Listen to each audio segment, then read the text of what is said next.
Welcome to the fourth lesson on organic chemistry. So far, we have looked at the introduction to organic chemistry. We have also looked at alkanes and alkenes. In this video, we're going to take a look at alcohols. Then in the next videos, we'll look at carboxylic acids and esters and also polymers. Let's get started. So alcohols are also called alkanos. Their general molecular formula is CnH2n plus O1 OH, which simply means if you have, for example, 10 carbon atoms, then the number of hydrogen atoms you're going to have is 2 times 10 plus 1. So 2 times 10 is 20 plus 1, 21. So you're going to have C10, H20, H21, and then you add OH. So N can be numbers 1, 2, 3, 4, just like that. The functional group is hydroxyl group, which is of course single bond OH. In short, N alcohol has OH, which is single bonded to the carbon atom. So they all end with ano. They are not hydrocarbons because they contain oxygen. Alkanes and alkenes are hydrocarbons because they only contain hydrogen and carbon. Well, alcohol has oxygen, which makes it not to be a hydrocarbon. Here are some examples of alcohols, their molecular formula, structural formula, and the condensed formula. So methanol, which has 1 carbon atom. So how many hydrogen atoms do we expect? So CnH2n plus 1. So 2 times 1, 2 plus 1, 3. Then OH. So the structural formula, we just have carbon. Actually, when you're drawing the structural formula of alcohols, you better start with carbon and OH bonded. Then you fill the other parts of carbon, the other 3 remaining bonds with hydrogen atoms. So this is the condensed formula. So I'll skip from here to the last one because you know what we do here. We'll just be going through. So we're going to do that, but this one, since it has more carbon atoms, maybe we can learn a thing or two, but I doubt because we already know this. So I have butanol here. So butanol, but is the prefix for 4. So I mean that 4 carbon atoms. How many hydrogen atoms? 2 times 4 plus 1, 9. Then OH. The structural formula, when drawing it, you start with carbon, then you connect it to the hydroxyl group. Then you populate the other parts with hydrogens and carbons, making sure that you have 4 carbon atoms. Then you connect them. Then the other part you populate with hydrogen atoms, making sure that each carbon atom has 4 bonds and each hydrogen atom has a single bond. The condensed formula, you can just get here as this is CH3, this is CH2, this is CH2, this is CH2, this is OH. So since we have 3 CH2s, so this is going to be CH2 in brackets and a 3, which is the CH2 in brackets and a 3. We go to preparation of ethanol, just like we did with alkanes and alkenes, where we just took one homology of that homologous series and used it in learning how to prepare, keeping in mind that the preparation method are the same for the other homology. So I'm using organic chemistry language here. I'm sure you are able to get. So preparation of ethanol, there are 2 methods of preparing ethanol. So there's what is called hydration of ethene.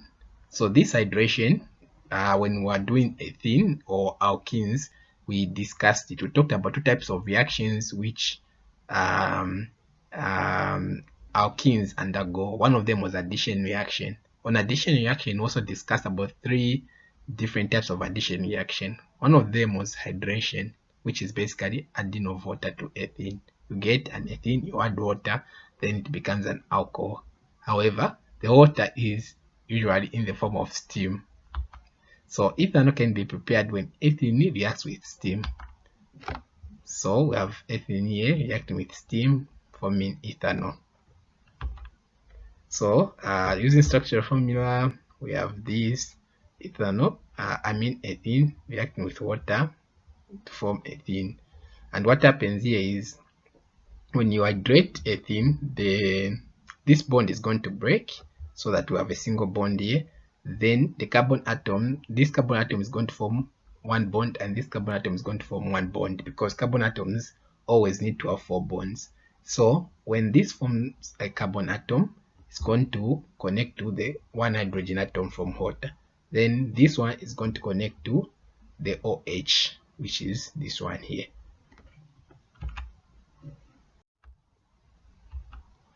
The other method is fermentation of sugars. So this is something that we should be familiar of. Okay, those who bake should be familiar with.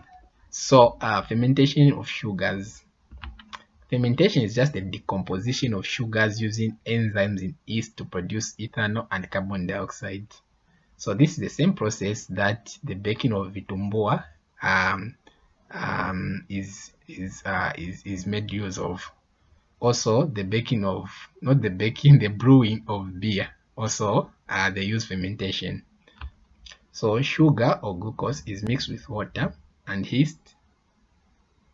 Sugar or glucose is mixed with water and yeast and allowed to react for a few days in the absence of air. So note the conditions here. They get sugar, water, and yeast. Then they are mixed. Then they are allowed to react, but in the absence of air. Why in the absence of air? So I'm going to discuss why air is not needed. What can happen if there is air? So the reaction is glucose just breaks down to form ethanol and carbon dioxide. So what makes glucose to break down? Why can't it just break down on its own?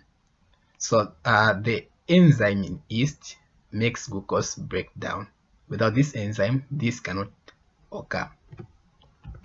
So this is the reaction.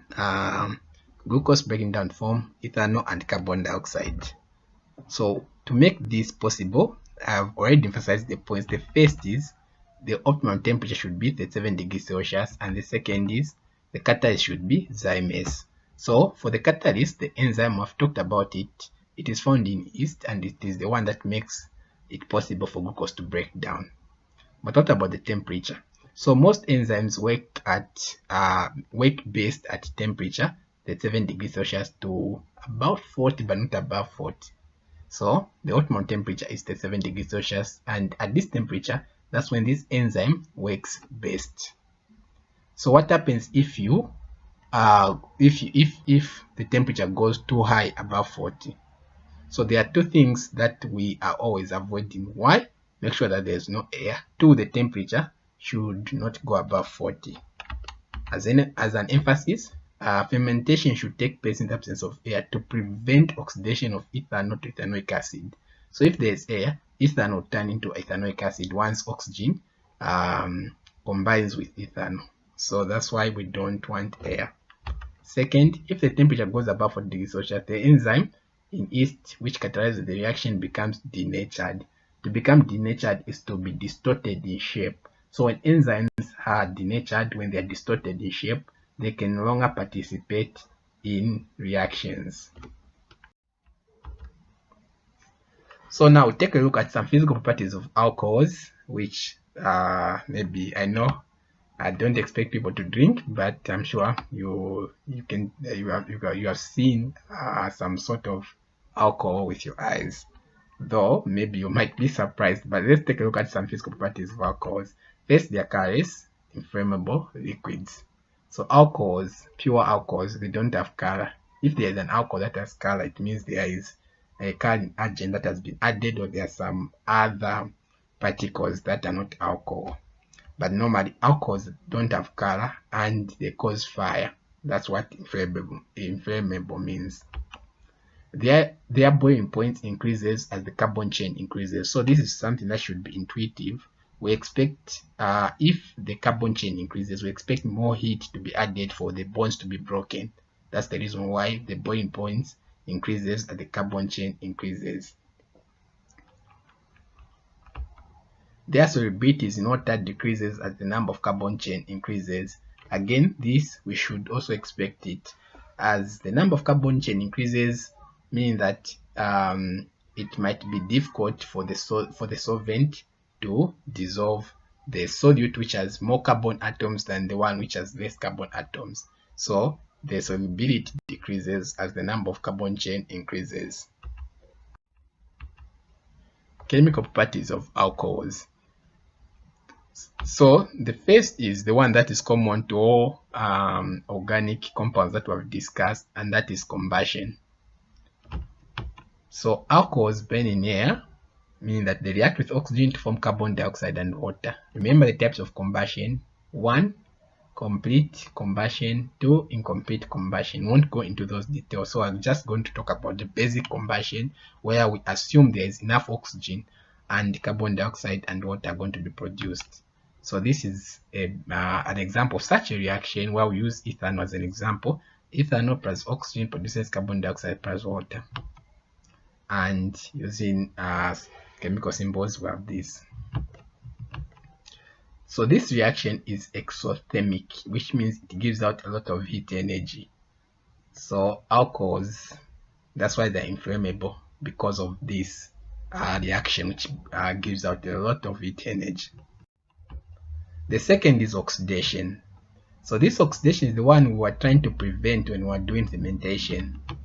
Ethanol can be oxidized to ethanoic acid by bacteria in the air. So long as there is air and there are bacteria in the air, they can oxidize ethanol to ethanoic acid. So this is the reaction where ethanol turns into ethanoic acid and also produces water. Ethanoic acid can also be formed by using an oxidizing agent. So let's say we don't want to use this bacteria, or let's say we're in an environment where we don't have this bacteria. What can we use to turn ethanol into ethanoic acid? We use oxidizing agents such as acidified potassium permanganate and potassium dichromate 6. So these oxidizing agents are going to bring in oxygen. This oxygen is going now to react with ethanol to produce ethanoic acid. As you can see, both of these examples I've given, they have oxygen. This one has 4 oxygen atoms, this one has 7 oxygen atoms. So the same reaction, where ethanol reacts with oxygen to form ethanoic acid plus water, and the oxygen comes from the oxidizing agents. So in this reaction, here are some key points to note. When ethanol reduces potassium permanganate, for example, the reaction is indicated by the color change from purple to colorless on mixing. So when you mix ethanol and potassium permanganate and there is oxidation, then the color of the mixture is going to change from purple to colorless. Also, let's say we don't use potassium permanganate, but we use potassium dichromate. The reaction is indicated by the color change from orange to green on mixing. Okay, so if we're using potassium permanganate, the color will change from purple to colorless. But if we're using potassium dichromate, it will change from orange to green. So when the change occurs, then you know that oxidation has taken place and we no longer have ethanol, but we have ethanoic acid. And we finish this with uses of ethanol. First, it is used as a component in beer and wines. Second, it is used as a solvent. Third, it is used in making methylated spirit. It is also used as a fuel. So these are some good uses. Some of them you are familiar with. For example, used as a solvent. So there are some compounds that dissolve easily in alcohol, such as I think there are some compounds we learned some time back which dissolve in alcohol, but not in okay, I think I remember one which dissolves in organic solvents but not in inorganic solvents, and that is covalent compounds. Okay, so covalent compounds dissolve in organic solvents but not in inorganic solvents, while ionic compounds do the opposite. So that's what it means as being used as a solvent. Then used as a component in beer and wines, we already know that. Used in making methylated spirit, we know this. There's methylated spirit which is bluish in color. That one has alcohol. It is also used as a fuel, because when you combine it with oxygen, it burns. It is flammable. Because of that, it is used as a fuel. It is also used in the preservation and sterilization of food. So this marks the end of lesson 4, and in the next lesson we're going to take a look at carboxylic acids and esters. Then we'll finish with polymers and we'll be done with chemistry. Happy fighting!